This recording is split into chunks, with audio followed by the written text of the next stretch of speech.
end to the fighting, but the prospect of meaningful pauses and the release of some hostages by Hamas. We'll tell you about the deal being brokered by Qatar. Meanwhile, Brics has called a meeting to discuss the war. India's Prime Minister Narendra Modi will not attend. We'll tell you why. The latest twist in the Sam Altman drama. He is joining Microsoft, or is he?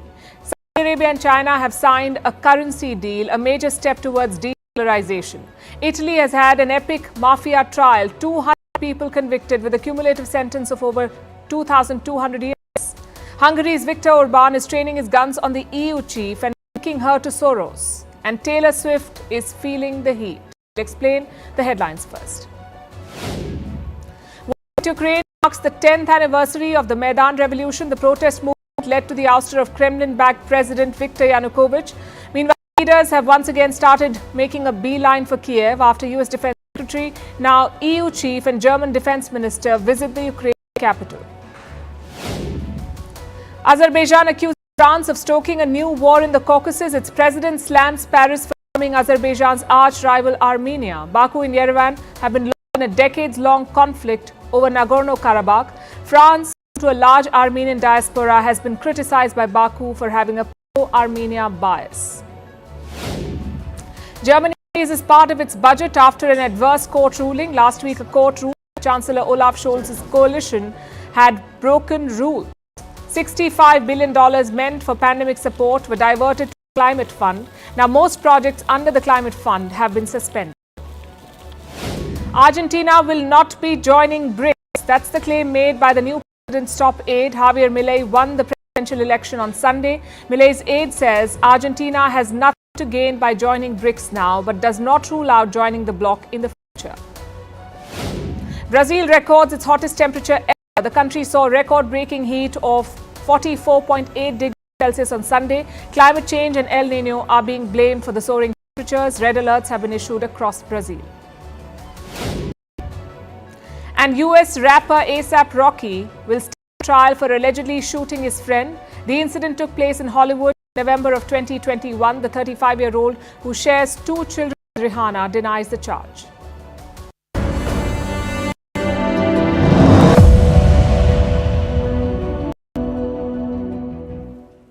We start with the Israel-Hamas war. There's a new twist. The bombing of Gaza has not stopped. Israel says it's struck 250 targets in the last 24 hours. But now, there are also reports of a truce. Hamas says it is close to a deal with Israel, a deal that is being brokered by Qatar. Negotiations have been on for days now. Over the weekend, they gained momentum. On Sunday, Israel's top diplomat in the US spoke about this. His name is Michael Herald. He said an agreement could happen, quote-unquote, in the coming days. Then Qatar's Prime Minister weighed in. He hinted that a broad deal was already in place. A few sticking points remained, but they were not big enough to block the deal. And yesterday, the US too expressed hope for an agreement. We believe we're closer than we've ever been, so we're hopeful, but there's still work to be done. And finally, Hamas spoke about it. It said they're close to a deal and that Qatar will announce the details. So what are the terms of this deal?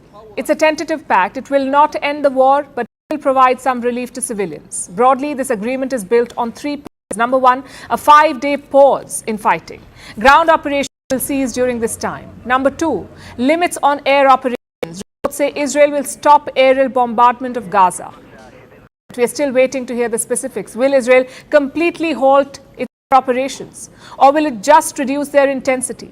These questions are yet to be answered. And finally, number 3, Hamas will release some hostages. How many? Anywhere between 50 to 100. This includes Israeli civilians and citizens of other nationalities. The return of the hostages. We are making progress. I don't think it's worth saying too much, not even at this moment. But I hope there will be good news soon. Hamas holding about 240 hostages in Gaza. These are from 40 countries. They'll release some of these people, but they will not free any military personnel. Now, this is not sitting well with the families of these hostages. They want all the people back. Recently, these families held a protest march. It lasted 5 days. They walked from Tel Aviv to Jerusalem to build pressure on the Netanyahu government. Yesterday, some of them also met the war cabinet, and they said they were disappointed. This is incredibly disappointing because I feel that At this point, when we know that taking down Hamas, we keep hearing from them, is going to take months or years, and it's going to take a long time. The clock is ticking. The longer this war continues, the harder it would be to rescue everyone, and the conflict is widening. Israel is fighting on multiple fronts. Today, it was provoked by Iran. Yemen's Houthi rebels seized a cargo ship. It was operating in the Red Sea. The Houthis say the ship belongs to Israel, seized it and captured the crew.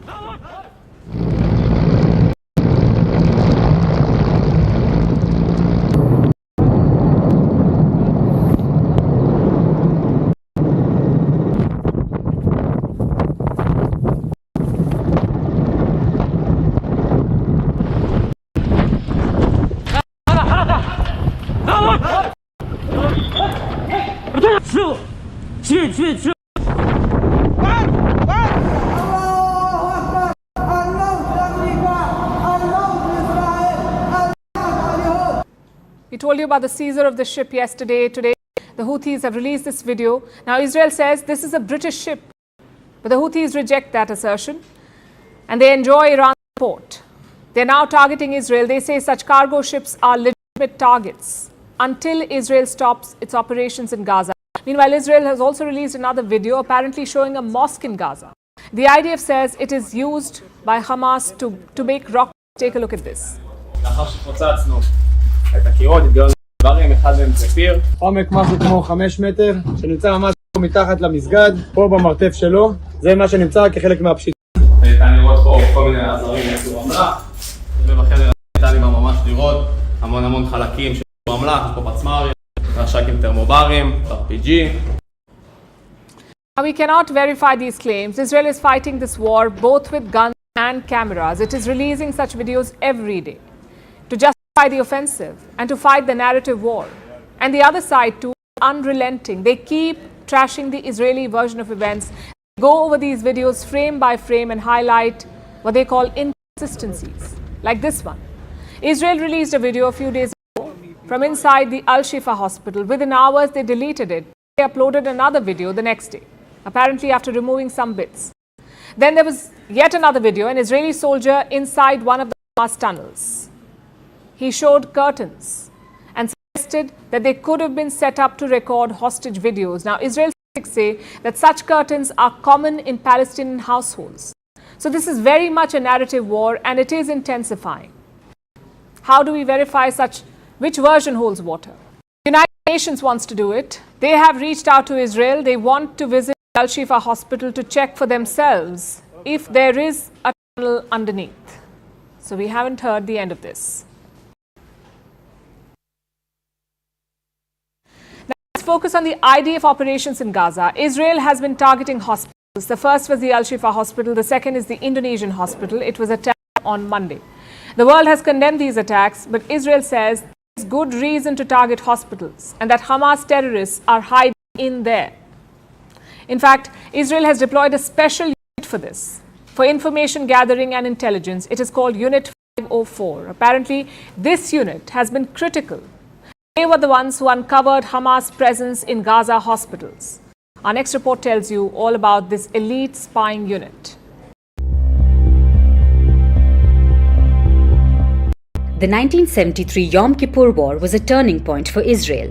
The Israeli Defense Forces didn't foresee the attack, and the intelligence took the blame, which forced it to do a rethink. What is intelligence going to look like in the coming years? There was already the IDF intelligence, several units of them. But the war propelled the rise of two agencies, namely Mossad and Shin. They were now in charge of Israel's intelligence along with the IDF, which brings us to Unit 504, a special Israel spying unit. It belongs to the IDF and has been involved in intelligence operations for long. Unlike the Mossad and Shin, it has more presence on ground and is engaged in more critical operations. Now, Unit 504 has been involved in Gaza before, but since the last decade, it was more of Shin's responsibility.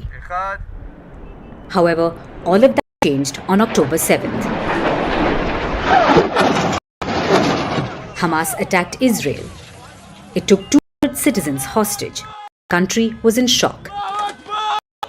and the intelligence agencies aghast at missing all signs of the attack. So immediately after the attack, this Unit 504 doubled down. They built a makeshift headquarters. This was in the south of the country. It doubled the size of its unit. Just like that, it was back in Gaza after a decade-long hiatus. Unit 504 had its job cut out. They had 4 main goals: providing support for the ground operation, intelligence gathering to find targets, leading the evacuation effort, and ensuring the civilian population in Gaza evacuates southward. But their top priority was attacking Hamas. And they seem to have uncovered their presence in Gaza's hospitals. The unit says they interrogated a few Palestinians.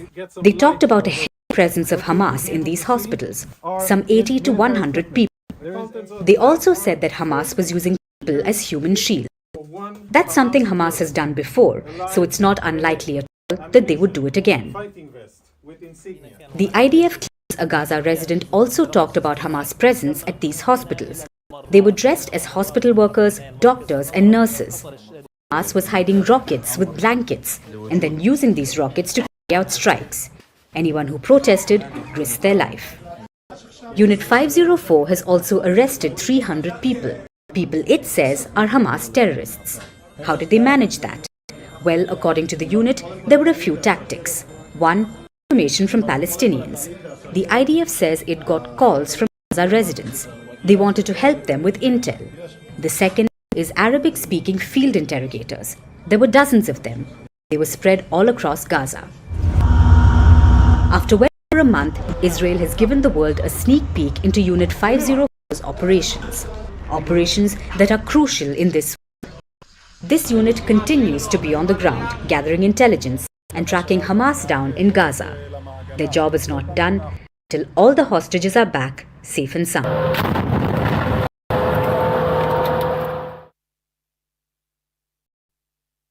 As Qatar negotiates a truce, diplomacy is heating up around the world. The latest to join the bandwagon is Brics, the group of Brazil, Russia, India, China and South Africa. The Brics, they hold a summit to address the situation in Gaza. It is being called, I quote, an extraordinary joint meeting on the Middle East situation. Now, this will be a virtual meeting. Leading the call for the summit is South Africa, which has also been at the forefront when it comes to slamming Israel. South Africa has accused Israel of war crimes and shut its embassy in Tel Aviv. So you get the idea of what the tone would be like. But some context first. BRICS, like I said, is a grouping of 5 countries: Brazil, Russia, India, China, South Africa. This year they added 6 more countries: Argentina, Egypt, Ethiopia, Iran, Saudi Arabia and the UAE. So now that's a total of 11. And the goal of the summit is quite simple: to discuss the Israel-Hamas war and to issue a joint statement. So who is attending this meeting? South Africa is chairing it. President Cyril Ramaphosa will take the stage. Russia, China and Brazil have confirmed their attendance. Russia will be represented by President Vladimir Putin. China by President Xi Jinping. Brazil by President Lula da Silva. Which leaves us with India. Prime Minister Narendra Modi of India will not be attending this summit. He's skipping it. In his place, India's External Affairs Minister S. Jaishankar will attend. The reason given for this was state elections in India. India's western state of Rajasthan is going to the polls. Prime Minister Modi is caught up in the campaign. This is the official reason for his absence. But even otherwise, it makes sense for him to skip it. India's position in this war and how it is at odds with other BRICS members. All members of BRICS, old and new, want a ceasefire. All of them have supported the United Nations General Assembly call for a ceasefire. All except 2 countries, India and Ethiopia. India did not vote for or against that resolution. India abstained. And this abstention was seen as a signal, a confirmation of India's pro-Israel policy. Now, New Delhi's position is quite nuanced. When Hamas attacked Israel on October 7th, the Indian Prime Minister called it a terrorist attack. And India has been a victim of terrorism, so it called the attack what it was, a terrorist attack on the state of Israel. Plus, India has strong ties with Israel. They're close allies. Prime Minister Modi and Prime Minister Benjamin Netanyahu share a special bond. At the same time, India has sent aid to Gaza. It has expressed concern for the rising civilian casualties. Like I said, this is not the same as other BRICS members. Most of them have taken a stridently anti-Israel position. So you can imagine what a BRICS joint statement would look like. The question is, will India endorse it? We'll have to see. Also, this virtual meet comes just a day ahead of the G20 virtual meeting, a meeting that India will be hosting. And here too, the Israel-Hamas war could take center stage. So India will have some careful maneuvering to do here. At the same time, the stakeholders care about India's stand. As we speak, a delegation of Arab and Islamic foreign ministers is heading to New Delhi. Yesterday, they were in China. We told you about that meeting, and their goal remains the same, to build a coalition of sorts to push for a ceasefire. So again, will India endorse it? Now, India's stand at the UN gives us a hint. They held informal discussions on the Gaza situation, and India had two things to say there. First, it opposed any form of terrorism, and second, it backed negotiations to establish an independent Palestinian state. And this shows where India really stands, close to Israel, but not abandoning Palestine. Like in any conflict, this is a delicate balancing act, and if anyone can pull it off, it is New Delhi. Speaking of a delicate balancing act, Satya Nadella is trying it too. He is the CEO of Microsoft. Last evening, Microsoft pulled off what seemed like a masterstroke. It poached the top minds of OpenAI, the revolutionary artificial intelligence startup, the makers of ChatGPT. Microsoft hired their star CEO Sam Altman. Now there's a twist in the tale. Reports say he could still be plotting a return to OpenAI. It's quite the story. In case you've not been tracking it, here's a quick primer. OpenAI has been through an upheaval. Over the weekend, the company board sacked Sam Altman, co-founder and star CEO, a celebrated name in the tech industry. This sack led to chaos. Altman was fired in the most unprofessional manner. The board gave no solid reason for his removal, and they kept the investors in the dark. One of the top investors is Microsoft. They learned about the sack just minutes before it happened. As for the employees, it was a bolt from the blue. They learned about it just like the rest of us, from a press release. Within hours, the tables turned though. There was an outpouring of support for Sam Altman from employees and investors. Senior team members began resigning. The investors tried to reason with the board. They wanted Sam Altman reinstated. There were negotiations. Altman wanted major changes to the board, but they refused. So Altman's fate was more or less sealed. Microsoft sensed an opportunity here. They poached him and his team.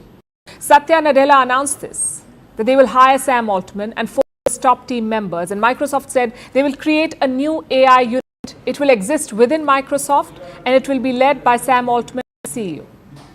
But as of this afternoon, the situation is still fluid.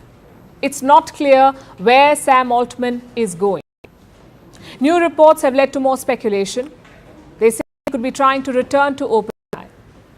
So the question is, what has changed in the last 24 hours? Two major developments. They have strengthened Sam Altman's hand. First, OpenAI employees are siding with him. They have written a letter addressed to the board. They want Sam Altman to be reinstated and the board to quit. Else, they will all resign. Now, according to reports, OpenAI has 770 employees. Out of these, some 747 have signed this letter. That's over 90% of the company siding with a fired CEO. It's as dramatic as it gets. And what are these employees saying? They say they have an assurance from Microsoft they will join the company if OpenAI does not get its act together. Interestingly, one board member is among the signatories. Ilya Satskiva, co-founder and chief scientist. Apparently, he was the one who plotted Sam Altman's ouster, and now he switched sides. Yesterday, he regretted the board's actions and he joined the employees in their protest. Meanwhile, the board is facing pressure from investors as well. You already know about Microsoft. They are the major investor. OpenAI has other investors as well, like Thrive Capital, Khosla Ventures, and Tiger Global Management. And they are siding with the fired CEO. They want him to return. So Sam Altman holds the cards now. And the board of OpenAI is public enemy number one. They're under intense pressure. Where does this leave Microsoft? Satya Nadella does not seem too bothered by this churn. And he's been in the thick of things here. From negotiating with the board to rallying support for Sam Altman, he's involved in all of it. And Microsoft's position seems secure. This is what Satya Nadella said in an interview today, and I'm quoting, "Irrespective of where Sam is, he's working with Microsoft. Reports say if he returns to OpenAI, Microsoft will be fine with it, but they have two conditions. One, they want the board of directors to quit, and two, they want OpenAI's governance structure changed. So this is still a developing situation. On day 4 of the boardroom battle, it's Vantage Sam Altman. Now let's talk about Saudi Arabia. It is deepening ties with China. Today they've signed a deal to trade in their native currencies and sideline the US dollar. It is worth almost $7 billion and it's valid for 3 years. This is basically a currency swap agreement, a financial contract between the central banks of China and Saudi Arabia. And this is what it means. Henceforth, China's central bank will maintain the reserve of the Saudi riyal and the Saudi central bank will keep China's yuan. So when a payment needs to be made, these banks will just use the native currencies. The Saudis will settle their bill in yuan and the Chinese will use the riyal. It's a win for them. So who is the loser? The US dollar. This is another attempt to de-dollarize. And China has been pushing for this. You see, China is Saudi Arabia's biggest trading partner, mainly due to the oil purchases. This pact, though, is mostly about non-oil trade. At the same time, it is a step towards de-dollarization. It sets a precedent for other regional players like the UAE and Iraq. These major oil producers, they're exploring ways to conduct non-oil trade without using the dollar. And the yuan might appeal to them. And China has been busy promoting it. Before the deal with Saudi Arabia, China had 29 swap agreements with various countries. The list includes key West Asian powers as well, like Qatar and Egypt. And now Saudi Arabia is the latest to join. Just another step in their deepening relationship, the one between Riyadh and Beijing. In March, Saudi Arabia normalized ties with Tehran. It was a pact brokered by China. In August, the Brics decided to expand. And here too, China pushed for Saudi inclusion. And this week, Saudi Arabia's foreign minister visited Beijing seeking China's support to de-escalate the Gaza war. Plus, they have booming bilateral trade, mostly thanks to China's large crude orders. Let's look at some numbers. Last year, China paid $65 billion to Saudi Arabia. This was just for the crude purchases, $65 billion. It made up about 83% of the kingdom's exports to China. Although they're thinking beyond crude oil now, the Crown Prince of Saudi Arabia wants to diversify his economy, to end the dependence on oil revenues, and China could help MBS realize this vision. Last year, Xi Jinping visited Riyadh. Several agreements were signed. They were valued at about $50 billion, $50 billion. And more deals were announced this year when Riyadh hosted a major event, an Arab-China Business Summit. 30 agreements were signed here, spread across sectors like technology, renewable, agriculture, real estate, mining, tourism, healthcare. And now we have yuan-riyal swap agreement. It could become the vehicle to enable these investments. So instead of a sudden shift, they're slowly moving the dollar out of their equation. The American currency might be the present for Riyadh, but the Chinese yuan could be its future. Now let's look at Italy, where they just concluded the Mafia trial of the century. More than 200 people with links to the mob were convicted. Their crimes, the classics: extortion, bribery, drug trafficking and murder. And that's just the beginning. The people convicted include a former Italian senator, a former mayor, an ex-police chief, and of course, some leaders of the Mafia as well. The case had everything from your favorite gangster epic: senior mafiosos turning state witnesses, a mob boss's nephew betraying the family, gangsters with names like the Wolf and Lamb Thigh among the accused, judges spending years under police protection, and the trial itself taking place in a literal bunker. The cumulative sentence adds up to about 2,200 years. May end up making a real dent to cocaine trafficking in Europe. Our next report has all the details.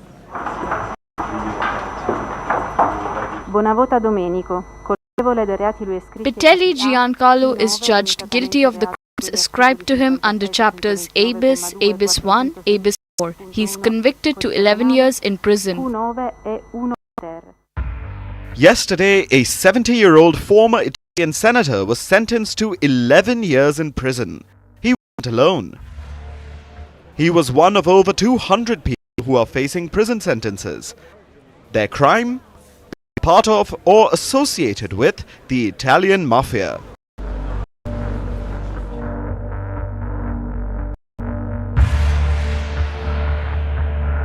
Many familiar with the Mafia automatically think of Sicily and the infamous Cosa Nostra.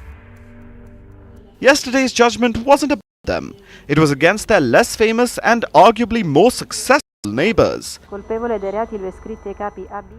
The Mafia from Calabria, the 'Ndrangheta.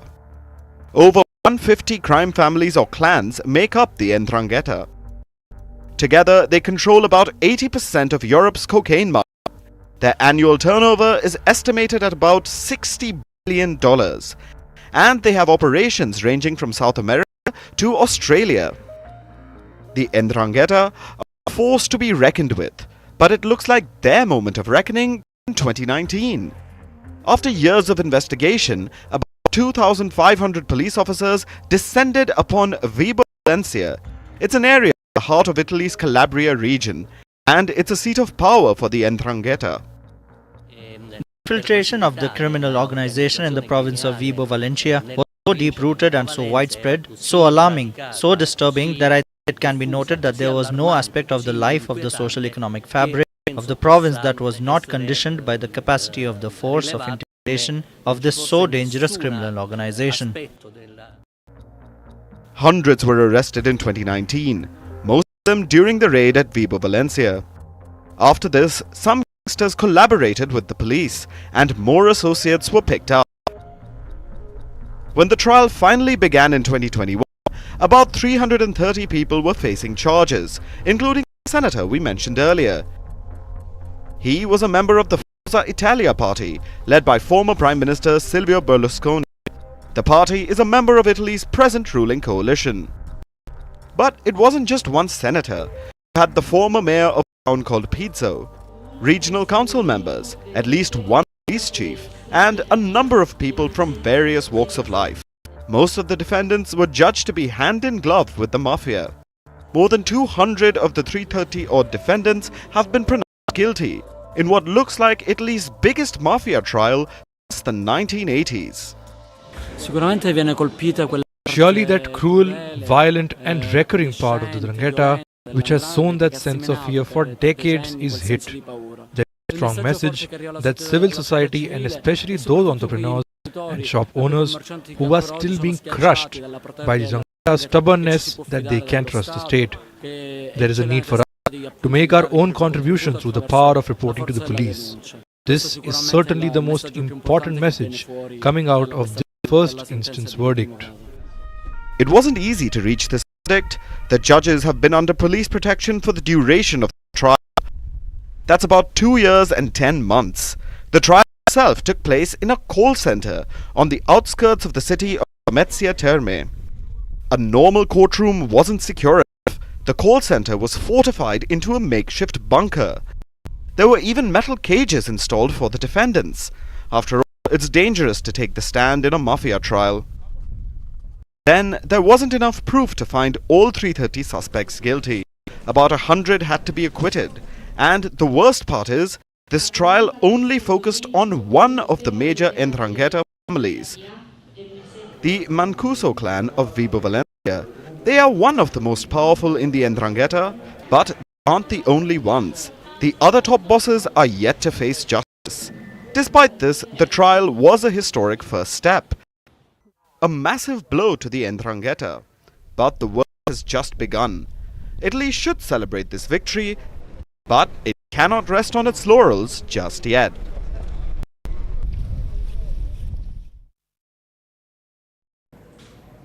Now let's look at the EU and its Hungarian critic. Hungarian Prime Minister Viktor Orban is on the war path again.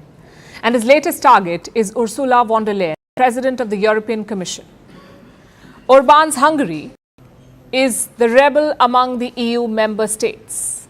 It's the closest to Russia, distrusts Ukraine and opposes most of the EU's policies on issues ranging from migration to rights for the LGBTQ community. Viktor Orban has at loggerheads with the EU over all these issues and more. I am deeply convinced that we must say no to the Brussels model of Europe. We have to say no because it is unsustainable. It has no future.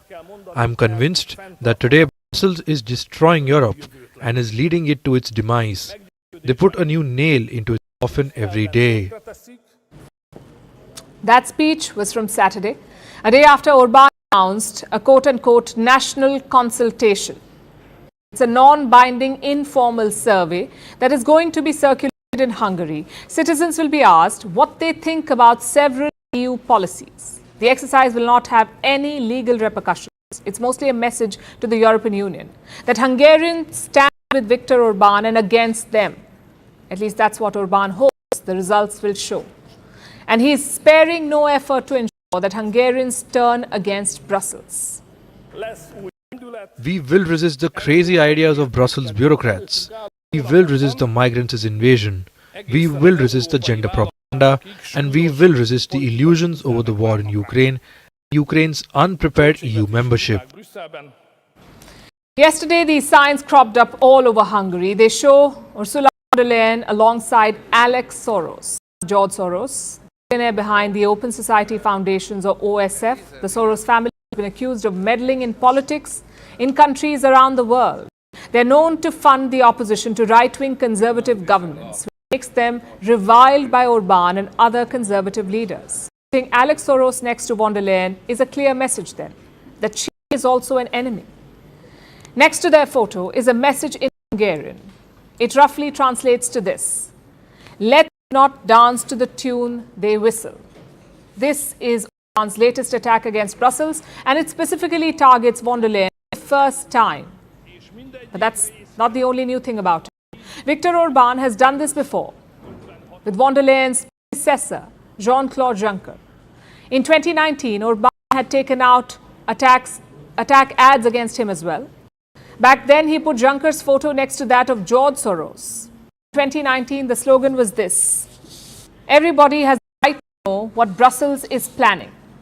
So yesterday's ads repeat. Orban is trying to recreate the Hungary versus EU and Soros battle lines, which brings us to the question why. Viktor Orban says he does not want Brussels to have free rein, not over migration, not over support to Ukraine, or anything really that he disagrees with, which is actually a long list. But despite grievances, Orban wants the benefits of EU membership. He insists that he will not leave the bloc.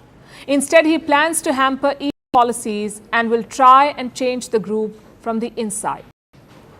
Our task, our calling is that we must prevent it. Our interest is that the Union should remain together. It should remain together as it was so hard to put together.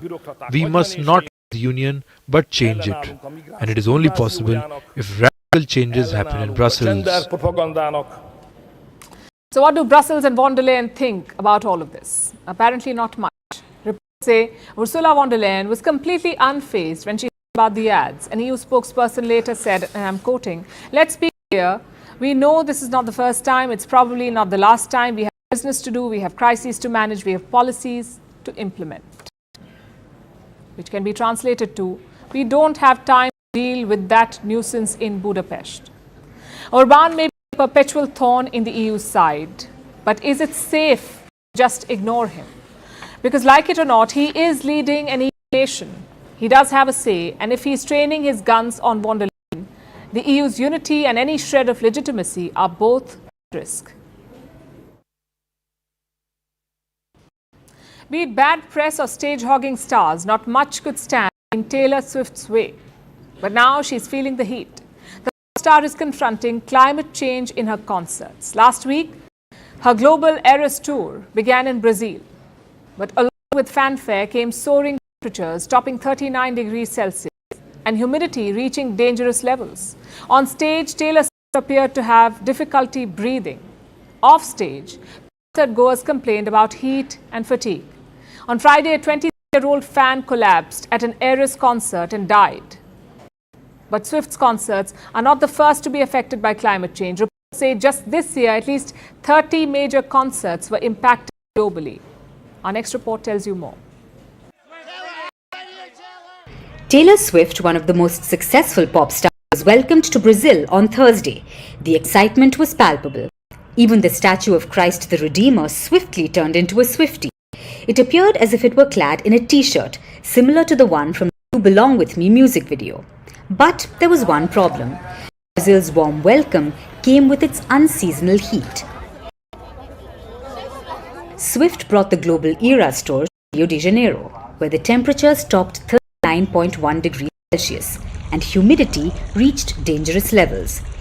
Due to this, the heat index, or what the heat actually felt like, crossed 59 degrees Celsius.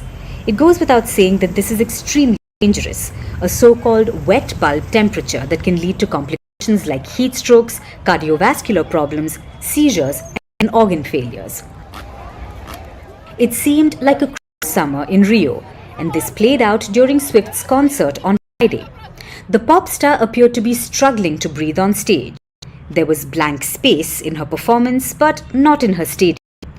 Swifties complained of overcrowding and inadequate distribution of water. Concert goers weren't allowed to bring in their own water bottles. One 23-year-old fan collapsed at the show and died. The exact cause of death hasn't been confirmed, but reports say she suffered 2 cardiac arrests. After the tragedy on Friday, the Era's show for Saturday was postponed until Monday. These events are devastating. Swift's gig isn't the first to be affected by climate change. In July, 3 Pearl Jam shows were cancelled. Singer Eddie Vedder damaged his throat due to heat, dust and wildfire smoke. During the same month, country singer Jason Aldean collapsed on stage. He had a heat stroke.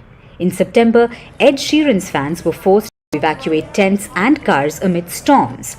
Reports say just this year, over 30 major concerts were impacted due to extreme weather across the world. The fact is, extreme weather is here to stay, at least for the foreseeable future. Like most facets of life, it also affects concerts. So the tragedy during the Era's concert should be a wake-up call. In this era, the industry needs to adapt. Again, take Swift's concert for example.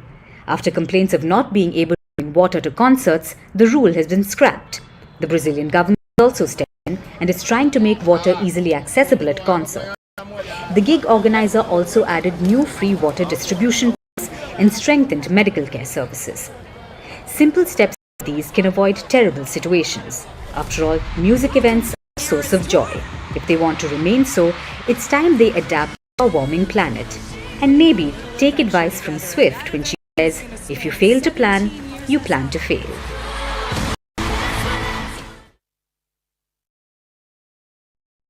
Speaking of gripping heat, let's shift our focus to Asia, where tensions are rising. Taiwan is heading to elections in less than 2 months. North Korea wants to launch a spy satellite again. America is advising the Philippines over a chip in the South China Sea. And amid all this, China is heading in another direction.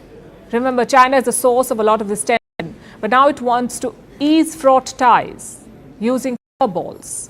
Last week, China said it could send new Pandas to America. It has called them envoys of friendship. This is a black and white case of Panda diplomacy. So what is Beijing's Panda diplomacy, and who are the lucky winners of this gesture? Also why? Our next report tells you. The year was 1972. A historic visit was underway. Former US President Richard Nixon was in Beijing.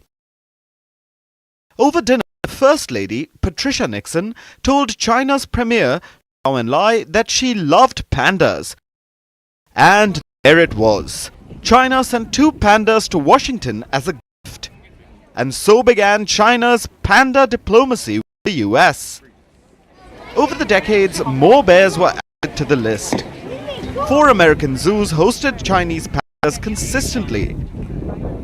They became vastly loved. Fans sometimes traveled thousands of kilometers to catch a glimpse of them. When the original pandas from 1972 died, China sent 2 more pandas to Washington in 2000. But earlier this month, pandemonium gripped America. Pardon the pun. These pandas were due to go back to China, so the bears were escorted to the airport with the pomp of a presidential convoy. They were put on a FedEx flight, the Panda Express, with 220 pounds of bamboo, a vet, and 2 zookeepers. But expiry date or not, Americans miss their pandas. And now Beijing wants to remedy this.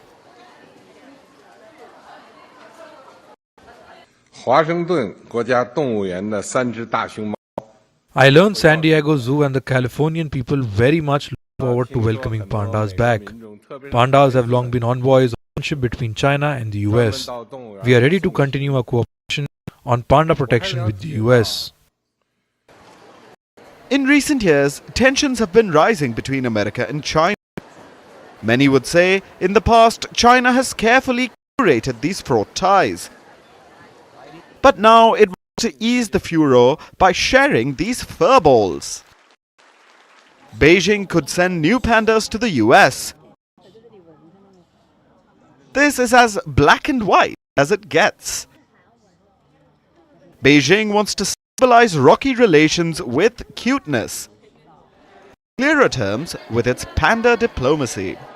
For China, pandas have worked as an unofficial barometer of international relations.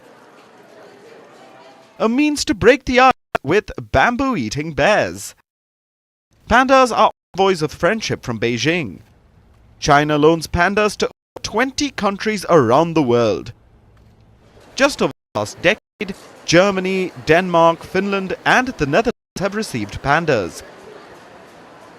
Last year, China sent a pair of pandas to Qatar. This was the first West Asian country. But in contrast, China has not loaned any new pandas to the US for 2 decades. For some, this was good news, since there have been reports of mistreatment of pandas loaned to the US. Experts have spoken about discoloration and the loss of weight in pandas returning from America. If pandas under the protection of China can reproduce in large numbers and survive all over the world, I think this is a good thing. It's also a good thing for mankind. Some say China would be better off if it didn't sour relations in the first place, than send pandas to mend ties. It's too much to ask from furry, cute animals. If only tree climbing and bamboo eating could solve political issues. Vantage continues after a short break.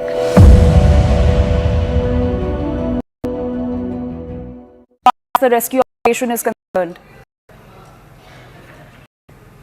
So finally some good news. After almost 9 days, we have seen that yesterday was the first time that the entire debris was penetrated through, and last night we also saw that endoscopic camera had finally gone inside the tunnel, post which we have got to access this entire video.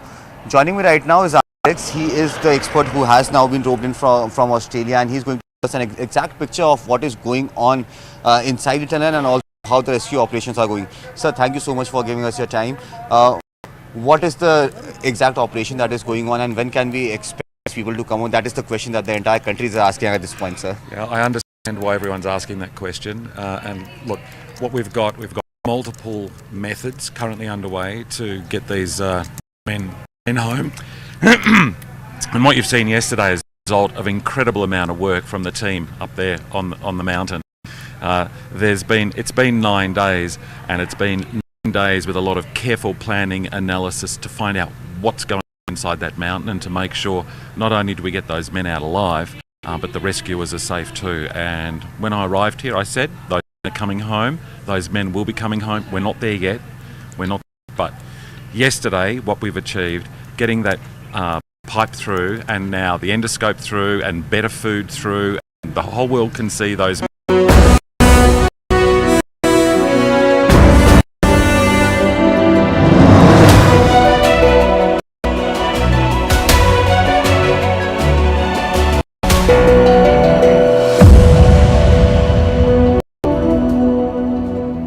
And now it's time for Vantage Shots, images that tell the story. In India, the first video emerges of the 41 workers in the Uttarakhand tunnel collapse. They've been trapped for 10 days. Authorities scrambled to rescue them. In Albania, politicians started fire and set off smoke flares in the parliament to protest against the budget. And in the White House, President Joe Biden pardoned Thanksgiving turkeys in a presidential tradition that dates back to Abraham Lincoln's administration. Finally, we're taking you back in history. On this day in 1995, the presidents of Bosnia, Croatia and Serbia agreed to the Dayton Accords. This was the peace agreement that ended the Bosnian War. It was brokered by the United States of America. The parties agreed to peace and a single sovereign state known as Bosnia and Herzegovina. We're leaving you on that note. Thanks for watching. We'll see you tomorrow.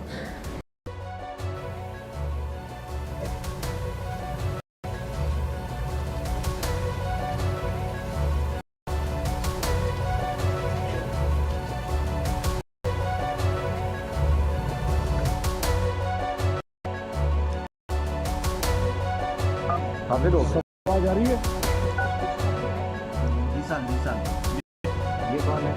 ये विश्वजीत है sir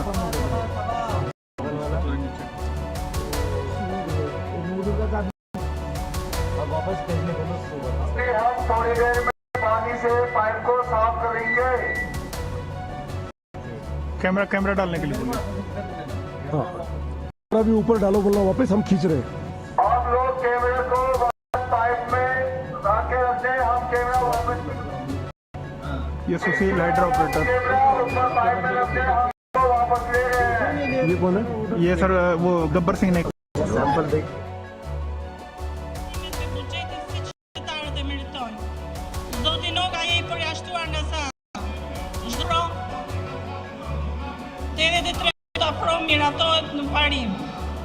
Projektliq për disa shtata në ligjin numër 92/2004 pëtatimin mbi vlerën e shtuar në Republikën e Shqipërisë ndryshore skëllvendit, votimi do të jetë në parim, hapet votimi për prezencën.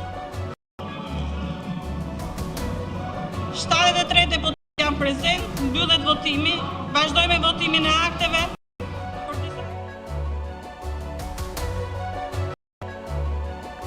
I hereby pardon and Bell. All right. Congratulations, Bert.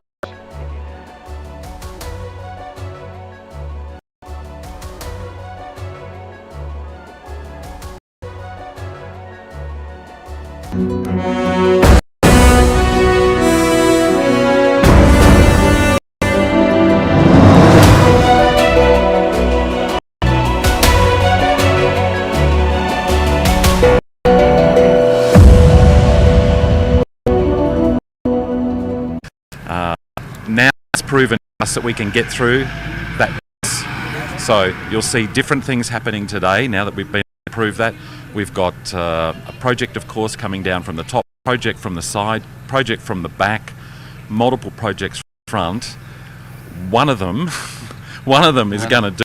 One of them is going to be the way these men come home. And as I've said since I got here, they were dancing. They were dancing at Diwali when they went in, and they'll be home and able to sing Christmas carols as well. Exactly when? I'm not sure, but it's going to happen. Okay? Definitely, the words that you say definitely instill a lot of confidence amongst the people as well, and people who are waiting to see them outside. The vertical drilling process that is about to start, sir, how realistic is that? Is vertical drilling possible through mountain debris? Well, of course, when I arrived here, that was one of the first questions I asked myself, and you may have seen I climbed the mountain yesterday and went up and inspected the geology and with the team, local experts, and I'm convinced that that's an excellent location. In fact, not only is it an excellent location, it came as a huge surprise to me. Exactly over the tunnel, albeit a mountain, but exactly over the crown of the tunnel is the most beautiful and solid piece of rock. It's almost like a gift. And that piece of rock is perfect for launching a rescue drive down. And I think that should be starting this morning, or if it's not this morning, this afternoon. So I'm confident. In fact, that's why I'm so confident that one way or another, whether it's method 1, 2, 3, 4 or 5, those men are coming. Hi, good evening. You're watching on CNN News 18. I'm Akanksha Swaroop. Now, we're getting in some inputs. This is with regards to the Enforcement Directorate, which has now issued an order to provisionally attach properties 751 crore rupees. In the National Herald, we are learning that ED is saying that the Associated Journals Limited is in possession of proceeds of crime in the form of immovable properties that were spread across several cities of India, such as Delhi, Mumbai, even Lucknow, to the tune of over 660 crore rupees. And Young India is in possession of proceeds prime to the tune of over 90 crore in the form of investment in equity shares of AJL. So clearly the Enforcement Directorate now also forming that connect between AJL and India as far as those property possessions are concerned. As we are telling you that the latest we are learning is that the Enforcement Directorate has now said that they have issued an order to provisionally attach properties that are worth over 751 crore rupees in the entire National Herald case. Remember, earlier last year, it was this connection between the Associate Journal and as far as AJL is concerned, that the ED was trying to work a connection. And for more details, let's quickly go across to Pallavi Ghosh, who's joining me on the phone line. Pallavi, to elaborate on the statement that's come out by the Enforcement Directorate. So basically, it talks about the property which is owned by Associated Journals, which is actually the mother company to which National Herald, Young India, all these papers belong to, in which you have the top-notch leadership of the Congress party as a board of directors, led, of course, by the Congress, the Gandhi family, Rahul Gandhi, Sonia Gandhi. Now, according to ED's press release, it talks about a 751.9 crores of property which has been attached, which has been done in Mumbai,